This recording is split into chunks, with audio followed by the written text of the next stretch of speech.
আসসালামু আলাইকুম ওয়া রাহমাতুল্লাহি ওয়া বারাকাতুহু। আমরা জানি আল্লাহ সুবহানাহু ওয়া তাআলার একজন বিশিষ্ট নবী ছিলেন নূহ আলাইহিস সালাম। নূহ আলাইহিস সালামের কওমরা নূহ আলাইহিস সালামের উপর ৫টি অভিযোগ উপস্থাপন করেছেন। কওমের অধিবাসী নেতারা জনগণকে বিভ্রান্ত করার জন্য নূহ আলাইহিস সালামের বিরুদ্ধে ৫টি আপত্তি উপস্থাপন করেছিল। ১ নম্বর আপত্তি ছিল, আপনি তো আমাদের মতোই একজন মানুষ, নবী হলে তো ফেরেশতা হতেন। তাদের ২ নম্বর অভিযোগ ছিল, আপনার অনুসারী হলো আমাদের মধ্যকার হীন ও কম বুদ্ধি সম্পন্ন লোকেরা।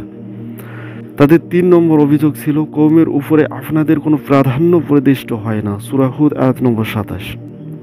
তাদের ৪ নম্বর অভিযোগ হলো, আপনার দাওয়াত আমাদের বাপ-দাদাদের রীতি বিরোধী। এবং তাদের ৫ নম্বর অভিযোগ ছিল, আপনি আসলে নেতৃত্বের অভিলাষী। সূরা মুমিনুন আয়াত নম্বর ২৪ থেকে ২৫।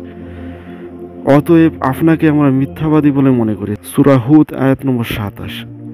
জনগণকে খেপিয়ে তোলার জন্য নূহ আলাইহিস সালামের দাওয়াতকে ক্ষমতালোভী রাজনৈতিক আন্দোলন বলে আখ্যায়িত করে কাফের নেতারা বলল, এ লোক তো আমাদের মতোই একজন মানুষ, আসলে সে তোমাদের উপর নেতৃত্ব করতে চায়, আল্লাহ ইচ্ছা করলে তো একজন ফেরেশতা পাঠাতে পারতেন। তাছাড়া এ লোক যেসব কথা বলছে তা তো আমার বাপদাদাদের কখনো বলতে শুনি নাই। আসলে লোকটার মধ্যে পাগলামি রয়েছে কিংবা তার সাথে কোনো জিন রয়েছে। অতএব তোমরা এই ব্যক্তির দিকে ভ্রুক্ষেপ করো না, বরং কিছুদিন অপেক্ষা করো। সূরা মুমিনুন আয়াত নম্বর ২৪ থেকে ২৫। এভাবে তারা তাকে সরাসরি পাগল বলে এবং প্রাণে মারার হুমকি দেয়। সূরা কামার আয়াত নম্বর ৯। প্রিয় দর্শকবৃন্দ, যদি আপনাদের এই ইসলামিক ভিডিওগুলি ভালো লেগে থাকে অবশ্যই আপনাদের প্রিয় মানুষদের কাছে শেয়ার করে দেবেন। আসসালামু আলাইকুম ওয়া রাহমাতুল্লাহি ওয়া বারাকাতুহু।